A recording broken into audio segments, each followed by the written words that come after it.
മുഖ്യമന്ത്രി പിണറായി വിജയനോട് സ്നേഹപൂർവ്വം ഒരു കാര്യം പറയുകയാണ്. നിങ്ങൾ ഈ വീഡിയോ കാണണം. പിണറായി വിജയന്റെ ഭരണം നല്ല ഭരണമാണ്. പിണറായി വിജയൻ ദൈവമാണ്.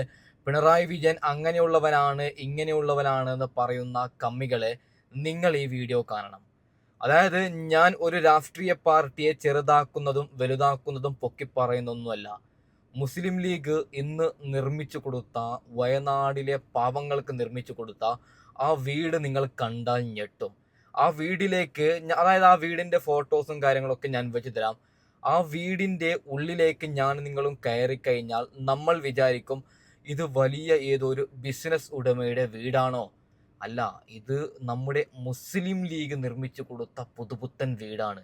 10 വർഷം കേരളം ഭരിക്കുന്ന പിണറായി വിജയന് പറ്റാത്തത് ചെറിയൊരു രാഷ്ട്രീയ പാർട്ടി നിർമ്മിച്ചു കൊടുക്കുന്നു എന്ന് പറയുമ്പോൾ ഇത് എൻ്റെയും നിങ്ങളുടെയും അഭിമാനമാണ് പൊന്നുമനുഷ്യന്മാരെ. നമുക്ക് ആ വീടൊക്കെ ഞാൻ വെച്ച് തരാം. വീടിൻ്റെ കളറും കാര്യങ്ങളൊക്കെ, വീട് എങ്ങനെയുള്ള വീടെന്നൊക്കെ വെച്ച് തരാം. അതിനു മുമ്പ് സാദിഖ് അലി ശിഹാബ് തങ്ങൾ കുറച്ച് കാര്യങ്ങൾ പറയുന്നുണ്ട്. അത് നമുക്ക് ജസ്റ്റ് ഒന്ന് കേട്ട് നോക്കാം. ഓക്കെ, ഇലക്ഷനൊക്കെ കഴിഞ്ഞു, വേറെ രാഷ്ട്രീയമായിട്ട് ആർക്കും ഒന്നും പറയാനില്ല. പിന്നെ വിവാദം ഉണ്ടാക്കലാണ് പണി. ആരാവും ആരാവില്ല, ആരാക്കണം എന്നൊക്കെ. അപ്പോൾ ലീഗ് അതിലൊന്നും കക്ഷി ചേരുന്നില്ല എന്നുള്ളത് വളരെ നല്ല നിലക്ക് മീഡിയ ഒക്കെ അഭിപ്രായപ്പെടുന്നു. കാരണം നമുക്കിപ്പോൾ അധികാരം ഉണ്ടായാലും ഇല്ലെങ്കിലും നമുക്ക് ചെയ്യാനുള്ള ഒരുപാട് കാര്യങ്ങളുണ്ട്. നമ്മൾ അതുമായിട്ട് മുന്നോട്ട് പോകും. അധികാരമല്ല ലീഗിനെ വളർത്തുന്നത്. അധികാരം ഇല്ലാത്തപ്പോഴാണ് ലീഗിന് വളർച്ചയുള്ളത്. കഴിഞ്ഞ 10 വർഷം ലീഗ് അധികാരത്തിലില്ലായിരുന്നു. എന്നാൽ കഴിഞ്ഞ 10 വർഷം ലീഗിന്റെ ഗ്രാഫ് പരിശോധിച്ച് നോക്കുക. അഭൂതപൂർവമായിട്ടുള്ള നേട്ടമാണ് ഇന്ത്യൻ യൂണിയൻ മുസ്ലിം ലീഗിന് കൈവന്നിട്ടുള്ളത്. അത് അധികാരത്തിന്റെ തണലിരുന്നുകൊണ്ടല്ല, അധികാരത്തിന്റെ അപ്പകഷ്ണം തിന്നുകൊണ്ടല്ല നമ്മൾ വളർന്നത്. അതൊരു ഉത്തരവാദിത്തമായി നമ്മൾ ഏറ്റെടുത്ത്, അധികാരം ഉണ്ടെങ്കിലും ഇല്ലെങ്കിലും നമുക്ക് ചെയ്യാനുള്ള കാര്യങ്ങൾ നമ്മൾ ചെയ്യും. ദേശീയ രാഷ്ട്രീയ പാർട്ടിയെ സംബന്ധിച്ചിടത്തോളം നമ്മുടെ രാജ്യ തലസ്ഥാനത്ത് സ്വന്തമായിട്ടൊരു ഓഫീസ് ഉണ്ടാവുക എന്നുള്ളത്, ഒരു ആസ്ഥാനം ഉണ്ടാവുക എന്നുള്ളത് ഏതൊരു ദേശീയ പാർട്ടിയുടെയും സ്വപ്നമാണ്. ആ സ്വപ്നവും നമുക്ക് സാക്ഷാത്കരിക്കാൻ കഴിഞ്ഞു. അതിപ്പോൾ അധികാരം ഉണ്ടായിട്ടല്ല.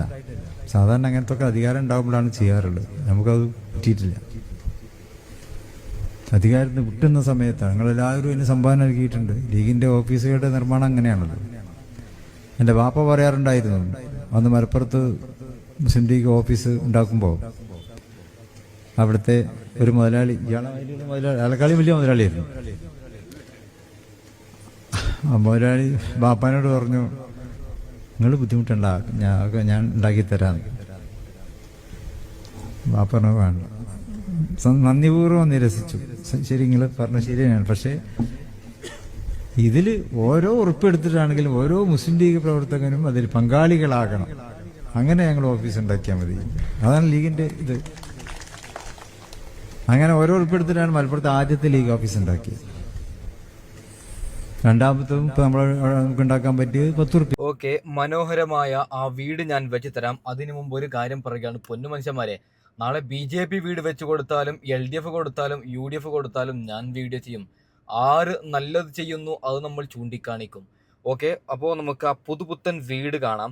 അതിനു മുമ്പ് ചാനൽ ഒന്ന് ലൈക്ക് ചെയ്യണം, സബ്സ്ക്രൈബ് ചെയ്യണം. ഓക്കെ, ലീഗിന്റെ 51 വീടുകളിൽ ദുരന്തബാധിതർ താമസം തുടങ്ങാൻ ഒരുങ്ങുകയാണ്. അവർ അനുഭവിച്ച യാതനകൾ, അവർ പങ്കുവെച്ച വേദനകൾ, ഇനി ഒരുമിച്ച് അവർ സന്തോഷത്തിന്റെ നാളുകൾ ചെലവഴിക്കാൻ പോവുകയാണ്.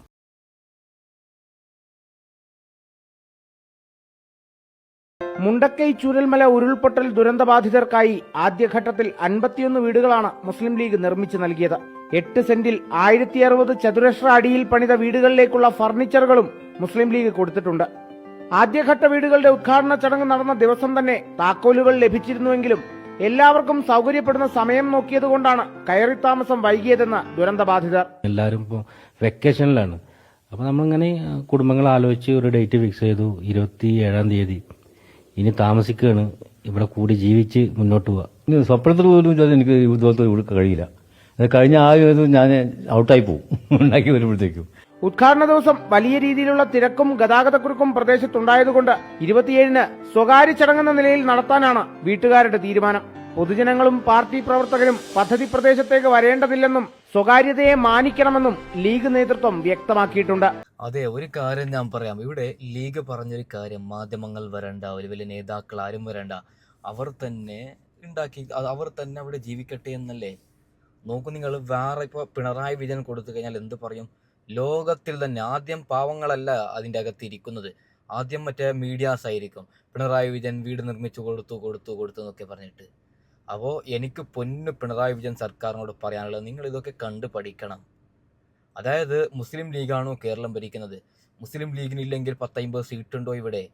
വളരെ വളരെ ചെറിയൊരു പാർട്ടിയാണ് മുസ്ലിം ലീഗ്. ആ പാർട്ടി ഇങ്ങനെ ചെയ്യുന്നുണ്ടെങ്കിൽ ആ പാർട്ടിക്ക് ഒരു പക്ഷേ ഒരു മുഖ്യമന്ത്രി സ്ഥാനം കിട്ടുന്നതല്ല, ഞാനൊരു എക്സാമ്പിൾ പറയുന്നതാണ്. കിട്ടിയെങ്കിൽ എന്താവും അവസ്ഥ? പറഞ്ഞ വാക്ക് പാലിച്ചില്ലേ? മുസ്ലിം ലീഗ് വീട് പ്രഖ്യാപിച്ചു കൊടുക്കുമ്പോൾ ചിലർ കളിയാക്കി ചിരിച്ചു. ഇവരാണോ വീട് പ്രഖ്യാപിക്കുന്നത്? ഇവർക്ക് എവിടെ നിന്ന് പൈസ? ഇവർ ഒരു മണ്ണാങ്കട്ടിയും കൊടുക്കത്തില്ല, എല്ലാം വെറുതെ എന്ന് ചിലർ കമന്റ് ഇട്ടു. അവരൊക്കെ കാരണം കേരളം ഭരിക്കുന്ന പിണറായി വിജയന് പറ്റാത്തതാണ് ഇവിടെ മുസ്ലിം ലീഗ് ചെയ്തു കൊടുത്തത്. ഇനിയിപ്പോൾ ചിലർ പറയും നീ ലീഗുകാരനാണോ? എനിക്ക് പേഴ്സണലി CPM എന്നോ കോൺഗ്രസ് എന്നോ മുസ്ലിം ലീഗ് എന്നോ ഒന്നുമില്ല. ആര് നല്ല ചെയ്താലും ഞാനത് വിളിച്ച് പറയുക തന്നെ ചെയ്യും. ഓക്കെ, ഇവിടെ മുസ്ലിം ലീഗ് നല്ലത് ചെയ്തു, അത് നമ്മൾ പറഞ്ഞു എന്ന് മാത്രം. ഓക്കെ, അപ്പോൾ പൊന്നു മനുഷ്യന്മാരെ, കുറേ മെസ്സേജ് വരുന്നുണ്ട്. എന്താവും ഇലക്ഷൻ? ഇനിയിപ്പോൾ ആര് ഭരിക്കും കേരളം? മുസ്ലിം ലീഗിൻ്റെ അതായത് മുസ്ലിം ലീഗിൻ്റെ ആർക്കെങ്കിലും മന്ത്രിസ്ഥാനം കിട്ടുമോ അങ്ങനത്തെ കുറേ ചോദ്യങ്ങളൊക്കെ വരുന്നുണ്ട്. 9 ദിവസമാണ് ഇനി. ആര് മുഖ്യമന്ത്രിയാവും, ആര് കേരളം ഭരിക്കുമെന്ന് അറിയാനുള്ളത്. ഒരു കാര്യം ഉറപ്പിച്ച് പറയുകയാണ്, എല്ലാ സർവേയും എല്ലാ എക്സിറ്റ് പോളും എല്ലാ കണക്കും പറയുന്നത് കോൺഗ്രസ് കുറഞ്ഞത് ഒരു 85 മുതൽ 90 സീറ്റ് വരെ, അല്ലെങ്കിൽ 82 മുതൽ 86 സീറ്റ് നേടിയിട്ട് കോൺഗ്രസ് അധികാരത്തിൽ കയറുമെന്നാണ് എല്ലാവരും പറയുന്നത്. ഇനി അത്ഭുതം നടന്നിട്ടില്ലെങ്കിൽ മാത്രമാണ് മൂന്നാം പിണറായി വിജയൻ അധികാരത്തിൽ വരുന്നത്. മൂന്നാമത് പിണറായി വിജയൻ അധികാരത്തിൽ വന്നാൽ എന്താവും അവസ്ഥ? വന്നാൽ കേരളം പഠിക്കണം കേരളം. രണ്ടാമത് വന്നിട്ട് തന്നെ ഞാനിവിടെ ഒരു പിണറായി വിജയനെ ഞാൻ വിമർശിക്കുമെന്നല്ല. പിണറായി വിജയൻ്റെ ആദ്യത്തെ 5 വർഷത്തെ ഭരണം നല്ല ഭരണമായിരുന്നു. അതായത് പിണറായി വിജയൻ രണ്ടാമത് അധികാരത്തിൽ വരാൻ കാരണം ആദ്യത്തെ 5 വർഷം കിറ്റ് കൊടുത്തു. അതായത് ഏറ്റവും നല്ലൊരു മുഖ്യമന്ത്രി ആരെന്ന് അപ്പോൾ നമ്മൾ എല്ലാവരും ചോദിച്ചു കഴിഞ്ഞാൽ പറയുന്നത് പിണറായി വിജയനാണ്. പക്ഷേ രണ്ടാമത് അദ്ദേഹം മുഖ്യമന്ത്രിയായതാണ് ഏറ്റവും പാളിയത്. അതായത് ഒരു കാര്യം പറയാം, പിണറായി വിജയന് 2 പേരുണ്ട്. ഏറ്റവും നല്ല മുഖ്യമന്ത്രി ആരെന്ന് ചോദിച്ചാൽ ചിലർ പറയും പിണറായി വിജയൻ്റെ ആദ്യത്തെ 5 വർഷം. ഏറ്റവും ദുർബലമായ, ഒരാളും ആഗ്രഹിക്കാത്ത ഭരണം ഏതെന്ന് ചോദിച്ചാൽ പിണറായി വിജയൻ. രണ്ടാമത്തെ ഭരണം ഒന്ന് തീർന്നു കിട്ടിയാൽ മതിയെന്ന് CPMകാർ, അതായത് 60 വർഷമായിട്ട് CPM നോട്ടിടുന്ന അമ്മമാർ പോലും പ്രാർത്ഥിക്കുന്നു, എങ്ങനെയെങ്കിലും പിണറായി വിജയൻ ഒന്ന് അധികാരത്തിൽ നിന്ന് ഇല്ലാതായാൽ മതിയായിരുന്നു എന്ന്. ഇത് CPM പാർട്ടിയുടെ വലിയൊരു തിരിച്ചടിയാണ്. ഒരൊറ്റ കാര്യം പറയുകയാണ്, നിലവിൽ CPM സൈബർ കോൺഗ്രസിനെ കളിയാക്കുകയാണ്. മുഖ്യമന്ത്രി ചർച്ച നടന്നു അങ്ങനെ ഇങ്ങനെയെന്നൊക്കെ. അതിനുള്ള ഒരു ഉത്തരം ഞാൻ ആദ്യം കൊടുക്കാം. അതായത് ഇപ്പോൾ കോൺഗ്രസിൽ മുതിർന്ന നേതാക്കൾ ഇഷ്ടം പോലുണ്ട്. Ramesh ചെന്നിത്തലയുണ്ട്, KC വേണുഗോപാലുണ്ട്, VD സതീശനുണ്ട്, K മുരളീധരനുണ്ട്, Shafi പറമ്പിലുണ്ട്, Rahul മാങ്കൂടത്തിലുണ്ട്. എല്ലാവരും ഒന്നിനൊന്നിനും മെച്ചമാണ്. ആർക്ക് വേണമെങ്കിലും മുഖ്യമന്ത്രിയാവാം. അത്രയും വലിയ നേതാക്കളുടെ പടയാണ് ഈ പറയുന്ന കോൺഗ്രസിൽ. ഞാൻ കുറേ പേര് പറഞ്ഞിട്ടില്ല ശശി തരൂരിൻ്റെയൊന്നും. നേരെ മറിച്ചിട്ട് CPMൻ്റെ അവസ്ഥ എങ്ങനെയാണോ? അവർ മുഖ്യമന്ത്രി, ഇപ്പോൾ പിണറായി വിജയൻ അല്ല മുഖ്യമന്ത്രി ആവുമെങ്കിൽ, ഇപ്പോൾ നമ്മൾ വേറെ ഏതെങ്കിലും ഒരു CPM പ്രവർത്തകരോട് പിണറായി വിജയൻ അല്ലെങ്കിൽ വേറെ ആര് മുഖ്യമന്ത്രി അവർ ചോദിച്ചാൽ പറയുന്നത് റിയാസിൻ്റെ പേരാണ്, ഗോവിന്ദൻ്റെ പേരാണ്, ശൈലജ ടീച്ചറുടെ പേരാണ്. വേറെ ആരുമില്ല അവർക്ക്. സത്യം പറഞ്ഞാൽ ഇതാണ് പിണറായി വിജയൻ്റെ ഏറ്റവും വലിയ പരാജയം. VD സതീശൻ്റെ ഏറ്റവും വലിയ വിജയം എന്ന് പറയുന്നത് ഇവിടെയാണ്. യുവത്വത്തെ ഇവിടെ നിർമ്മിച്ചെടുത്തു VD സതീശൻ. കുറേ നേതാക്കളെ ഇവിടെ ഉണ്ടാക്കിയെടുത്തു VD സതീശൻ. നേരെ മറിച്ചിട്ട് പിണറായി വിജയൻ ഞാൻ വലിയൊരു നേതാവാണ്, ഞാൻ വലിയ എന്തോ ഒരു സംഭവമാണെന്നൊക്കെ പറഞ്ഞിട്ട് മിണ്ടാപ്രാണിയെ പോലെ പിണറായി വിജയൻ മിണ്ടാതിരുന്നതാണ് പിണറായി വിജയൻ കനത്ത തിരിച്ചടിയായത്. ഓക്കെ, അപ്പോൾ എന്തായാലും തൽക്കാലം വൈൻഡപ്പ് ചെയ്യുകയാണ്. അടുത്ത വീഡിയോ വരാം. Okay, by.